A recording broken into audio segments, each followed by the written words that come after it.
Hello Bluebirds, welcome to the fourth episode of the Bluebirds podcast. This podcast is a production of Bluebird Studios, which can be found in room 219.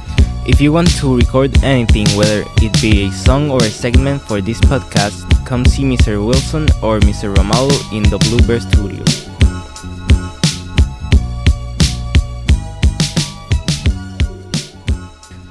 On today's podcast, we will be taking a look at the musical Barringer is putting on. The musical is called Little Shop of Horrors, and we interviewed the two directors recently, Mr. Morris, the music director, and Miss Samp, the drama director.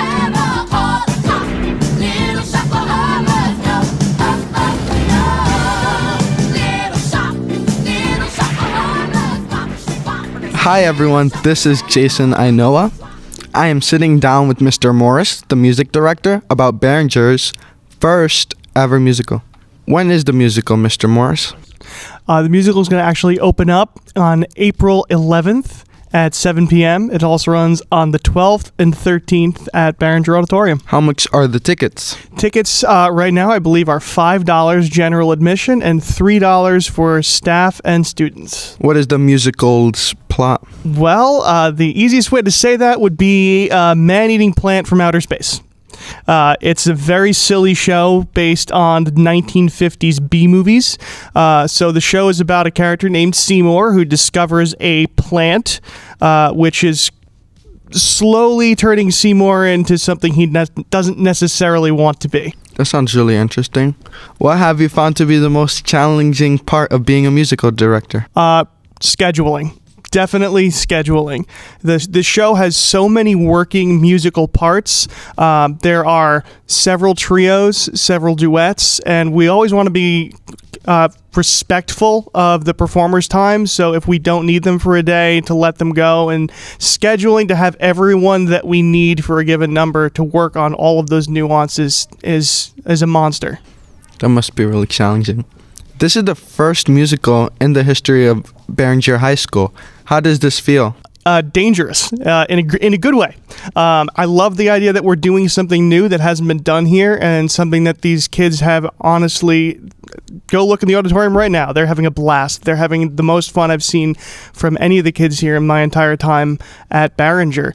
But at the same time, a musical done poorly is a bad taste in the mouth of a budding theater program. And since we are new, we want to do this right. And so far, it looks like we're taking every step the right way. It's going to be a great show. Do you feel any pressure? Definitely, but it's a welcome pressure. To do it right means a lot, and I'm looking forward to how great the performances these kids are going to show you. Well, thank you for being on the podcast, Mr. Morris. Thanks again for having me.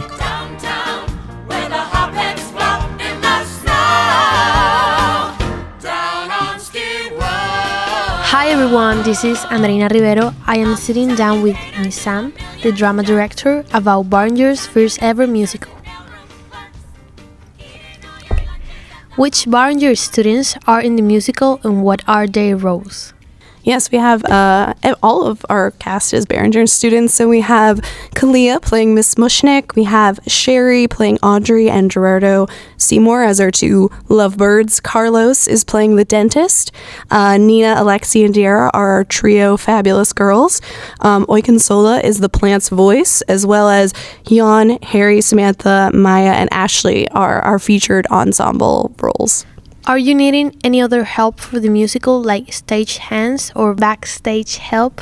Absolutely. We would love any Barringer students who are interested, especially working either the day of the show as ushers, helping people to their seats, handing out programs, that sort of thing, as well as behind the scenes, running, moving the sets and helping with quick changes, makeup, that sort of stuff. So if you're interested, definitely reach out to me, Miss Samp, or Mr. Morris, or Ms. Soto, who actually has our set design club, and just know that it's going to be a lot of work just the week of the show, which the show is April 11th, 12th, and 13th, but it's going to be a lot of fun. What is the biggest challenge with staging the musical? I would say the biggest challenge is just all of these moving parts together. You have people who have to act, sing, and dance all at the same time, and then you have 16 different people all moving in different directions, and you want to make it seem natural and coordinated, like that's how they would move, but every single part has to be planned out down to the last grand jeté, to just like walking in one direction, making sure that the audience can see them and hear them and that it looks good. This is the first musical in the history of Barringer High School.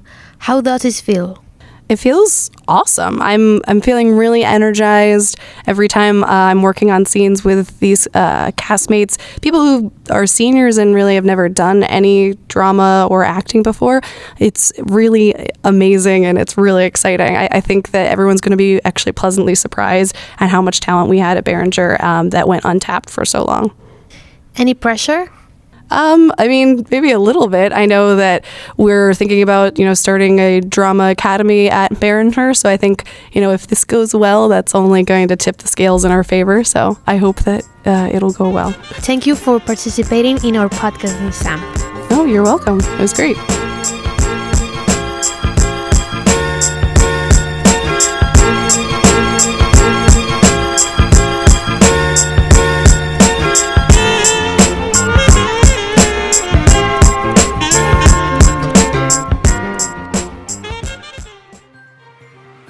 Currently, there are some countries that are having very serious problems affecting many people. So in today's podcast, we'll talk about what is happening in Venezuela. For the past 20 years, Venezuela has lived in a dictatorship that has caused the death of thousands of people and also shortage of food and medicine in the country. Also, more than 3 million citizens have migrated elsewhere. You may ask yourself, how did this happen? Well, it all started in 1999 when Chavez was elected president based on a political campaign of fake promises. It is widely rumored that Hugo Chavez appropriated money from public authorities, changed the national constitution in his favor, where he determined the indefinite presidential re-election, and closed important companies for the development of the country. If this wasn't bad enough, Hugo Chavez also censored the media and began a persecution and imprisonment campaign for politicians who expressed views different from his own. In 2011, he was diagnosed with cancer and died a year later, leaving as vice president a negligent man, a man who has little to no experience in working for government, Nicolás Maduro.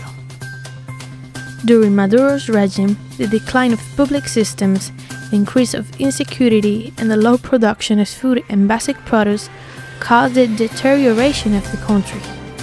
The markets began to empty and the food was at very high prices.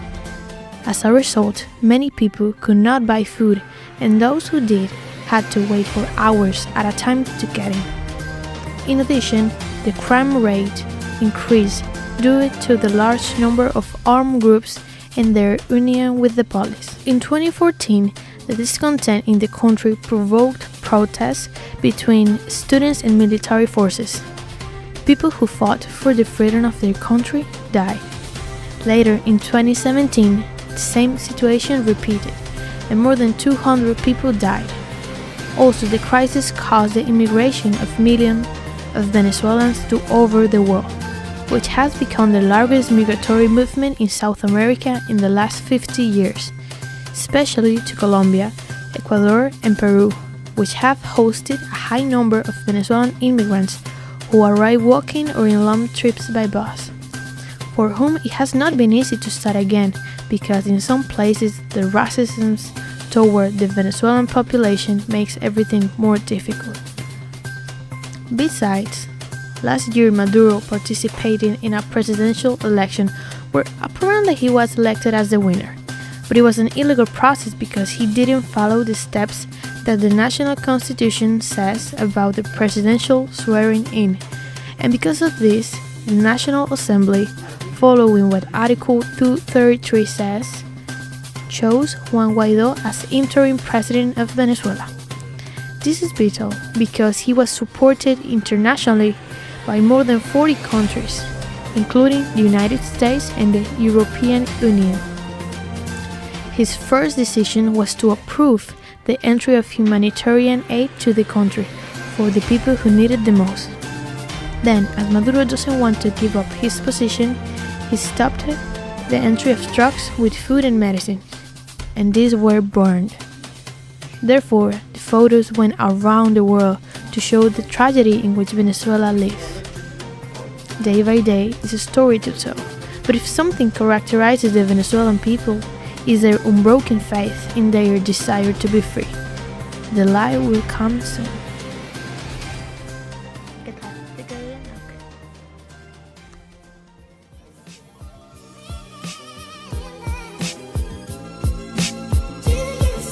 From all of us at the Blueberry Podcast Studio, we would like to extend a heartfelt thanks to all the students, faculty, and staff that participated in today's episode.